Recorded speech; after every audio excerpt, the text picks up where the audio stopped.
Brazil এসেছে শুধু খেলতে নয়, রাজত্ব করতে। গ্রুপ পর্বে দুর্দান্ত পারফরমেন্সের পর এখন নকআউটে নতুন চ্যালেঞ্জ। সাম্বা বাহিনী কি বিশ্বকাপ জয়ের পথে আরও এক ধাপ এগিয়ে গেল? স্কটল্যান্ডের ম্যাচে ভিনিসিয়াসের গোল দুইটি, একটি ম্যাথিউস কুনহার। অ্যালিসন বেকার ছিলেন গোল পোস্টের অতন্দ্র প্রহরী। ব্রাজিলের এমন খেলার পারফরমেন্স সত্যি মুগ্ধ আমি। এমন ভালো পারফরমেন্স ব্রাজিলিয়ান ফ্যানরা কবে পাইছিলেন আমার মনে নেই।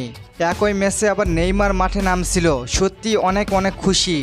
ফুটবল ইতিহাসে না থাকতে পারে ট্রফি, না আছে ব্যালন ডিওর। ফুটবল ইতিহাসে সেরাদের কাতারে সে থাকবে কিনা সেটা নিয়েও বিতর্ক হতে পারে। তবে নেইমারের জনপ্রিয়তা নিয়ে কেউ বিতর্ক করতে পারে না। মেসি, রোনাল্ডোর চেয়ে নেইমারের ভক্তরা তাকে অনেক ভালোবাসে। নেইমার ফিরে এসেছে, সাথে ব্রাজিলেও ফিরে এসেছে নিজেদের চিরচেনা রূপে। আমি 2022 সালের পরে ব্রাজিলকে কখনোই এইভাবে খেলতে দেখিনি।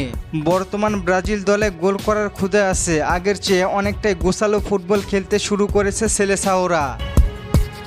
ব্রাজিলের ম্যাচ দেখে মনে হচ্ছিল আমি কোনো ইউরোপীয় দলের খেলা দেখতেছি। কার্লো আনচেলত্তি এমনি বিশ্বসেরা কোচ হয়নি। এখন সামনে আছে জাপানের সাথে অনেক হিসাব নিকাশ বাকি আছে ব্রাজিলের। আপনারা ভয় পাবেন না, রাজা ফিরে এসেছে নিজের রাজ্যে। লাস্ট ম্যাচে জাপানের বিপক্ষে ব্রাজিল হেরেছিল ডিফেন্সের ভুলের কারণে, আর একাদশে ছিল নতুন। আবার সেই সাথে দলে পরীক্ষা নিরীক্ষা করেছিল কোচ কার্লো আনচেলত্তি। এবং বিশ্বকাপের মঞ্চে কোচ কার্লো আনচেলত্তি আর পরীক্ষা করবেন না। বিশ্বকাপের আরও অন্যরকম ব্রাজিলকে দেখবেন আপনারা যারা জাপানকে দেখে ভয় পান তাদেরকে বলবো জাপানের সাথে লাস্ট ম্যাচটি একাদশ এবং হাইলাইটটা দেখে আসতে পারেন। আবারও বলছি, বিশ্বকাপে ব্রাজিল হট ফেভারিট না হলেও ব্রাজিল রাজত্ব করতে এসেছে 2026 বিশ্বকাপের মঞ্চে। কি মনে হয় আপনার, জাপানের সাথে কয় গোলে জিততে পারে জানিয়ে দিন কমেন্ট করে।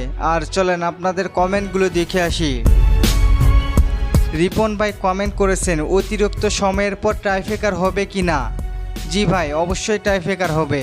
শহীদুল ভাই কমেন্ট করেছেন আমার মতে প্রেডিকশন কি হতে পারে।